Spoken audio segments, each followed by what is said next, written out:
Is your workplace suffering from the round pot and crooked lid syndrome, where talent is wasted because it's forced into the wrong roles? The sound of a microphone adjusting, a deep breath, and then a warm, resonant voice begins. Hello everyone and welcome back. I'm glad you're here. I want you to take a second and think about your job. Or if you run a company, think about your team. Think about that feeling you get on Sunday night, that creeping dread, that friction in your chest. Why is it there? Is it because the work is too hard? Probably not. Humans love hard work.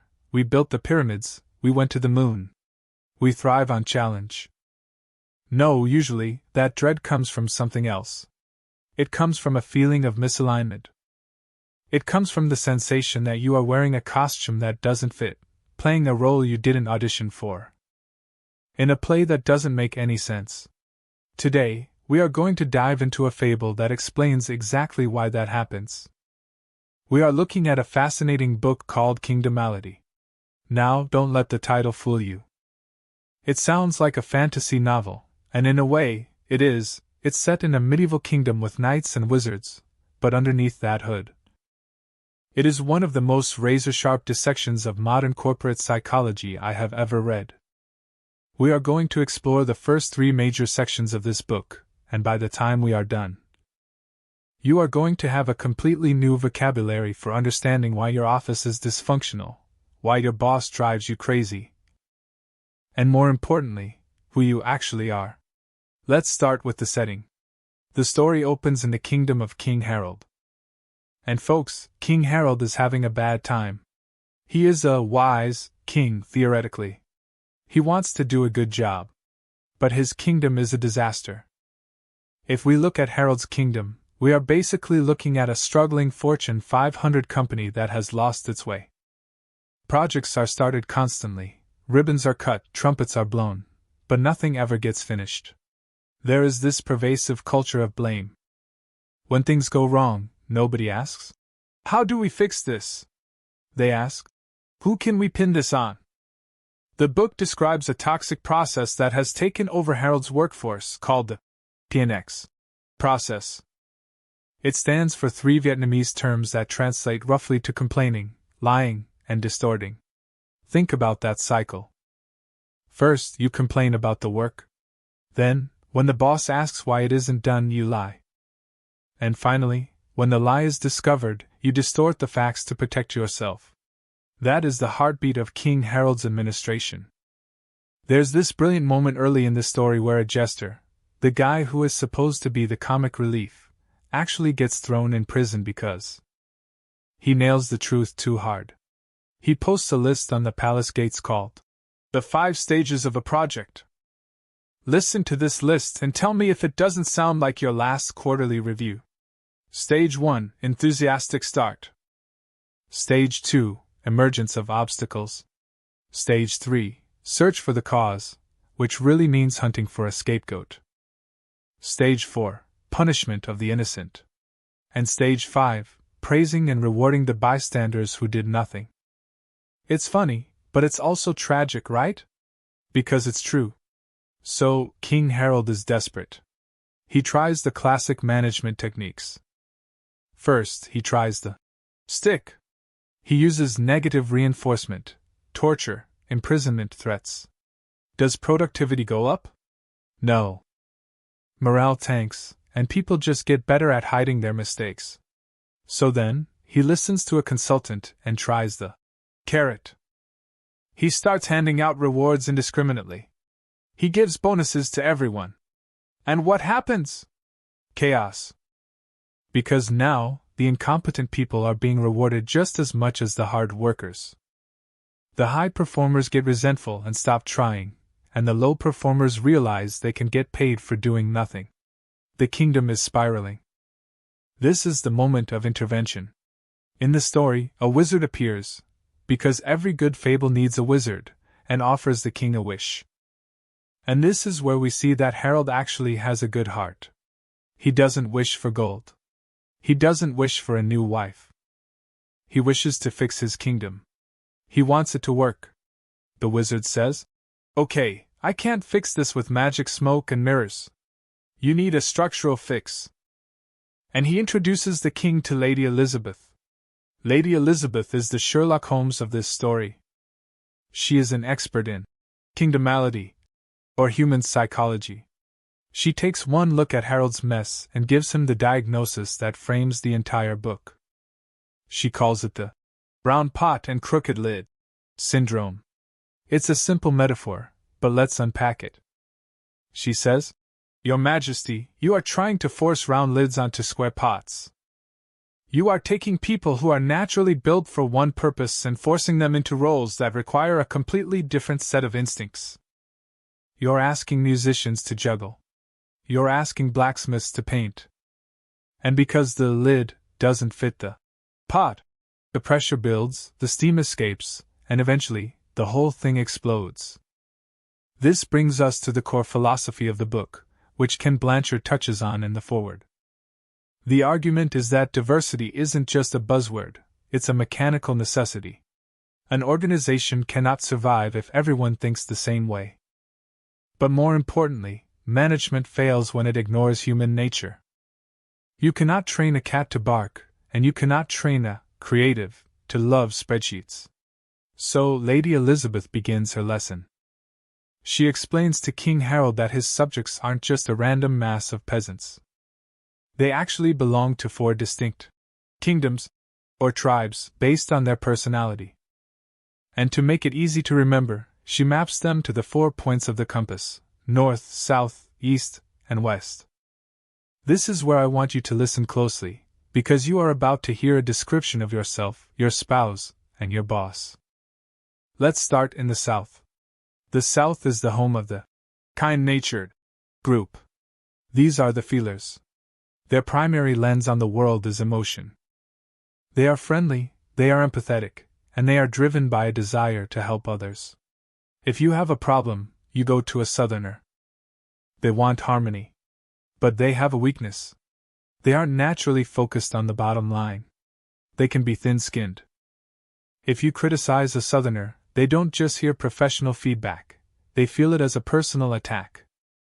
They are the glue of the kingdom, but they aren't necessarily the engine. Now, look to the opposite side, the north. The north is the home of the ambitious group. These people are cold, logical, and highly efficient. They don't care about your feelings. They care about results.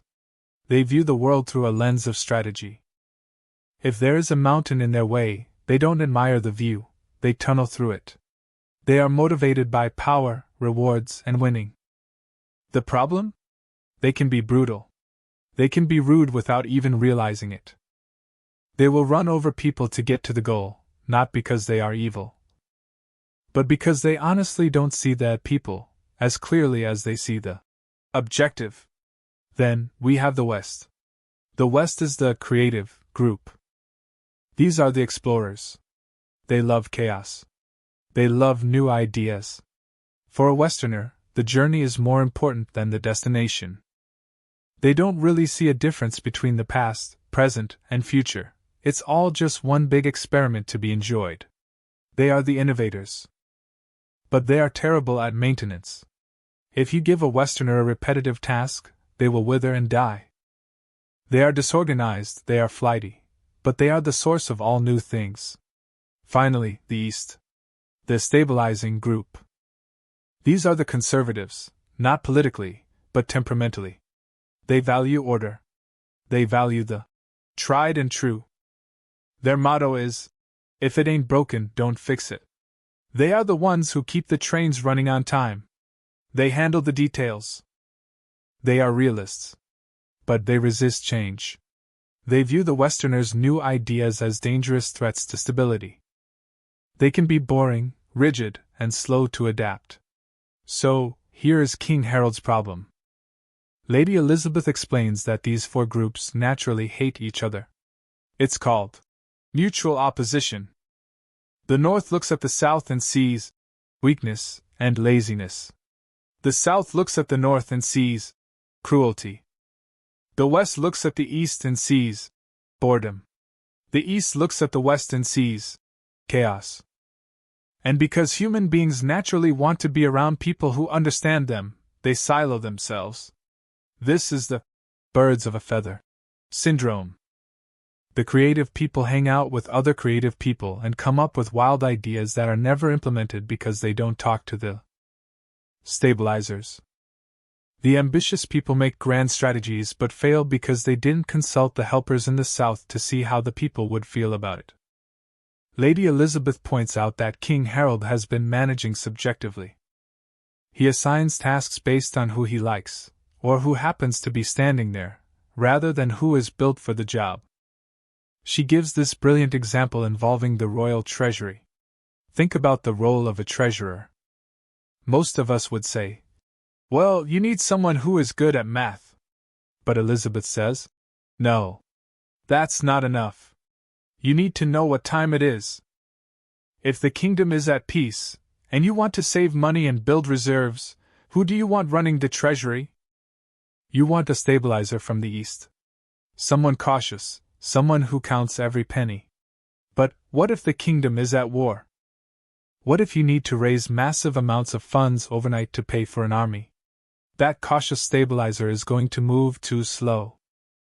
In wartime, you need an ambitious northerner who will aggressively collect taxes. Or maybe a creative westerner who will invent a whole new economic system to generate wealth. It's the same job title, treasurer. But the context demands a different personality. This is a massive insight. How many times have we seen a peacetime CEO fail when the market crashes? Or a turnaround CEO destroy a stable company because they couldn't stop breaking things? Lady Elizabeth also critiques the king's education system. It's run entirely by stabilizers. So, it's rigid, boring, and rote. But she warns him, don't just fire them and hire creatives. If the creatives ran the schools, the kids would have a great time playing in the fields, but they wouldn't learn to read. You need balance.